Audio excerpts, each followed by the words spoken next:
আপনার নাম পরিচয় দিয়ে বলুন। এবং আজকে জাতীয় প্রেস ক্লাবের সামনে হাজার হাজার গার্মেন্টস শ্রমিক এসেছে এবং তার ভিতরে আমরা নারী শ্রমিকদের বেশি দেখেছি। আচ্ছা, এবং কি চাচ্ছেন আপনি এটা বলেন। আমার নাম স্মৃতি আক্তার, সাধারণ সম্পাদক, গার্মেন্টস শ্রমিক সংহতি ফেডারেশন। আলিফ গ্রুপের একটা প্রতিষ্ঠান স্বাধীন গার্মেন্টস, জরুন, কোনাবাড়ি, পল্লী বিদ্যুৎ অবস্থিত।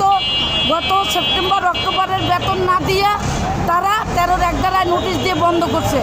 এই পর্যন্ত শ্রম মন্ত্রণালয় 4বার মিটিং করা হয়েছে। শ্রম সচিবালয় 26শে জানুয়ারি পর্যন্ত সর্বশেষ মিটিং হয়েছে।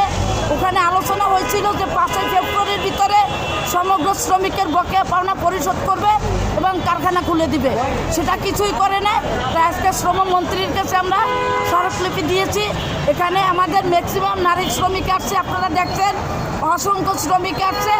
আমাদেরকে পুলিশ প্রশাসন বলছে যে আপনারা শান্তিপূর্ণভাবে স্মারকলিপি দিয়ে আছেন, এরপরে ব্যবস্থা নেবে। যদি আমরা আলটিমেটামও দিয়েছি 25 তারিখের মধ্যে যদি শ্রমিকদের বকেয়া বেতন পরিশোধ না করে 26 তারিখে এই প্রেস ক্লাবের থেকে প্রধানমন্ত্রীর কার্যালয়ে আমরা রওনা দিব।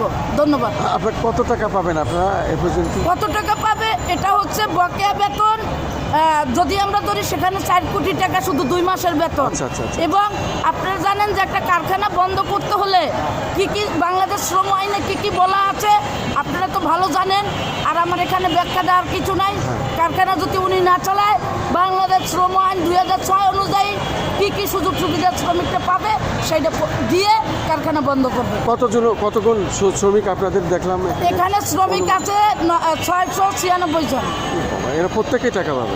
প্রত্যেকে টাকা পাবে। ঠিক আছে, আপনাকে অনেক অনেক ধন্যবাদ আমাদের চ্যানেলগুলির পক্ষ থেকে এই সংক্ষিপ্ত সাক্ষাৎ দেওয়ার জন্য। জাতীয় প্রেস ক্লাবের সামনে, রাজধানী ঢাকা। আমি খন্দকার মাসুদুজ্জামান।